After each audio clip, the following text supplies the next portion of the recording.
Milí poslucháči, vitajte pri počúvaní ďalšieho podcastu zo série Spoznaj svojho učiteľa. Ja som Tomáš Sálus a dnes vítam pani učiteľku Barbaru Lazorovú. Vitajte, pani učiteľka. Ďakujem veľmi pekne, ďakujem takisto za pozvanie. Pani učiteľka, čo pre vás znamená byť učiteľkou? Čo znamená pre mňa byť učiteľkou? No asi môj splnený sen.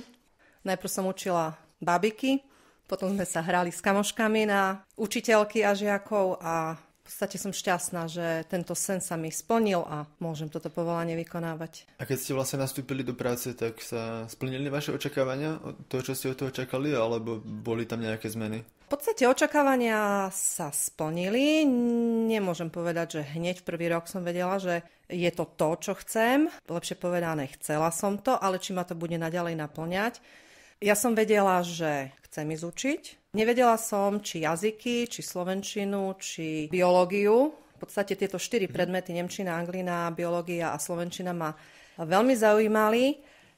Keďže som si nebola istá, či ten sen naozaj ma bude naplňať, tak som sa rozhodla, že idem radšej tie jazyky študovať a učiteľstvo. Keby ma učiteľstvo nenaplňalo, tak predsa s tými jazykmi mám väčšiu voľbu, či už tlmočníctvo, alebo vlastne prekladateľstvo. No a som tu už veľmi veľa ročkov a som veľmi rada, že to učiteľstvo ma baví a že sa držím pri ňom.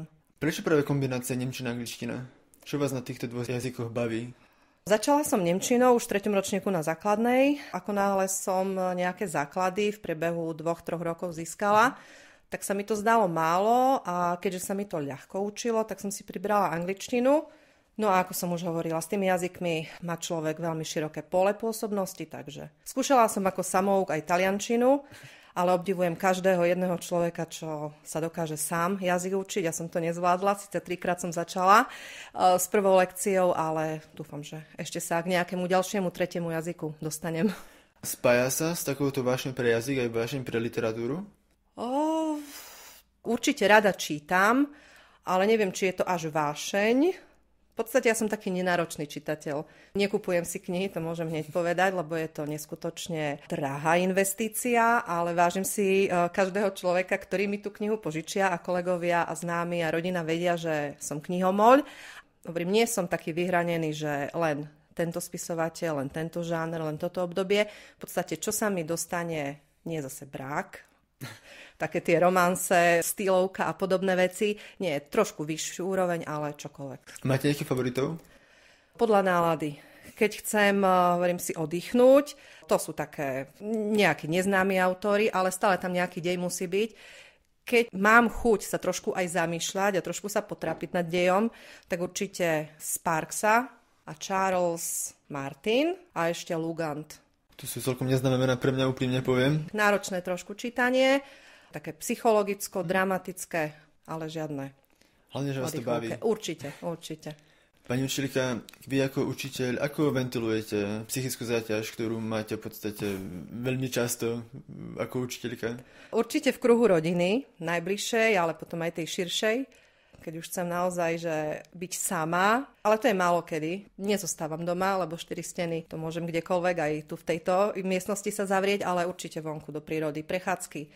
Aj som športovala, čiže aj takéto športové aktivity ma vedeli zrelaxovať a nakopnúť, ale keďže mám už zdravotné problémy s chrbticou, takže tieto fyzické aktivity musím limitovať. Tie prechádzky sú v podstate také spojenie relaxu aj tej fyzickej aktivity. A robili ste nejaký šport aj súťažne niekedy, alebo vždy to bolo v tej rekreačnej úrovni? Súťažne, keď môžem povedať, že základná škola, boli nejaké súťaže, tak to som reprezentovala. Takže áno, nebola som drevo. Môžem povedať, že dosť šikovná, čiže volejbal, atletika, behy, skoky do diaľky. Pani učiteľka, je niečo, čo by ste chceli, aby o vás vaši kolegovia a žiaci vedeli, ale nevedia to? Ťažká otázka. Myslím si, že ani nie. Všetko, čo chcem, aby vedeli, tí najbližší vedia. Keď sa ma niekto opýta, a je to otázka, ktorá naozaj je úprimne mienená a vidím ten záujem z tej strany a nezasahuje to nejak veľmi do môjho súkromného života, tak nemám problém na tú otázku aj odpovedať. Čiže nič také, čo by stálo za zmienku asi. Ako vnímate vzťah žiak a učiteľ? Do akej miery to má byť pre vás nejaký autoritatívny vzťah a do akej miery je tam nejaký priestor na možno nejaké priateľstvo z vašej strany? Čiže teraz rozumiem už tejto otázočke. Podľa mňa vzťah, keď hovorím o našej škole, či už sú to 8-ročáci, tí menší, alebo 4-ročáci, napríklad končiaci ročník, ja si myslím, že ten vzťah určite nie je direktívny.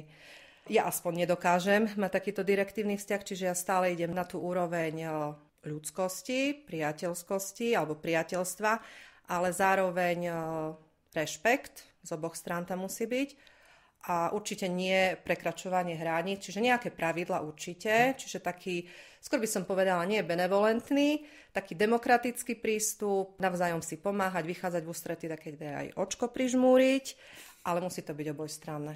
A vnímate nejaký rozdiel pri práci s 8-ročákmi a pri práci s žiakmi na 4-ročnej sekcii? Vekovo rovnakých? Ani nie. Nie. Je to úplne to isté. A ako vychádzate zatiaľ so svojou novou triedou? Môžeme aj poklopať? Môžete. Zatiaľ veľmi dobré. Mohla by som povedať, že vynikajúco. Veľmi rýchlo som si na nich zvykla. Myslím si, že aj oni sú takí otvorení, ukecaní. Dá sa s nimi pracovať. Aj oni medzi sebou sú takíto. Veľmi rýchlo jednoducho našli spoločnú reč. A tým, že sa neskupinkujú, tak aj tá diskusia na čokoľvek, či cez striednickú hodinu alebo počas hodiny angličtiny, jednoducho je plodná a nemá tam žiadne nejaké zádrhely. Máte nejakú vtipnú spomienku na niektorú zo svojich tried? Niečo také, čo vám utkvelo v pamäti?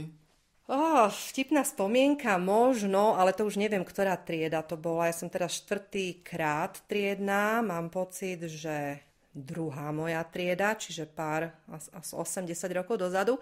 V 312 je malá miestnosť, tam aj teraz stále učím a bolo ich, asi 30 ich bolo, hej? Čiže napraskaná trieda a oni sa nazvali, že Lazy Chickens, no a nechali si to aj na pozdrav maturitný, mali aj na to hymnu urobenú, no a keď som sa ich spýtala, že prečo Lazy Chickens, potom mi to vysvetlili, lebo toto je náš kúrnik. Ale nemysleli to ako v takom negatívnom význame, ale brali tú miestnosť. Takže vlastne vtedy prvýkrát na Stužkovej som pochopila, prečo Lazy Chickens. Po 4 rokoch. Po 4 rokoch.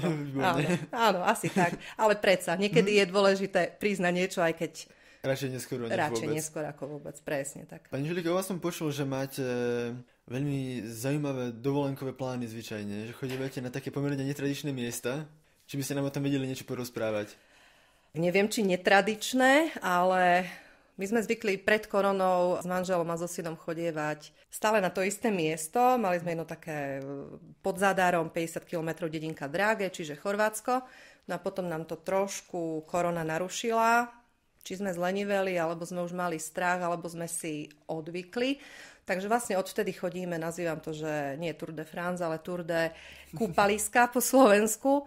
Takže stále sme v nejakom jednom turistickom stredisku ubytovaní, alebo na priváte, alebo ale jednoducho v jednom meste a odtiaľ si vyrážame a striedame a robíme si v podstate prehľad o úrovni, o cenách, o tobogánoch a všelom, čo možnom prehľad. Ale teraz stále iba Slovensko? Po Slovensku, áno. A zahraničia vás už neláka? Hovorím, že sme asi, buď sme zleniveli, alebo nám teraz toto viacej vyhovuje. Možno aj kvôli synovi začal plávať, začal sa potápať a v tom bazéne ja som istejšia ako v mori. Takže možno taká trošku sebecko z mojej strany, ale dokým si to užíva a nechce znova chodiť k moru, tak asi zostaneme na tom Slovensku, áno. Pani Žilika, ja vám ďakujem za rozhovor a prajem pekný deň ešte. Ďakujem aj ja za pozvanie, takisto pekný deň.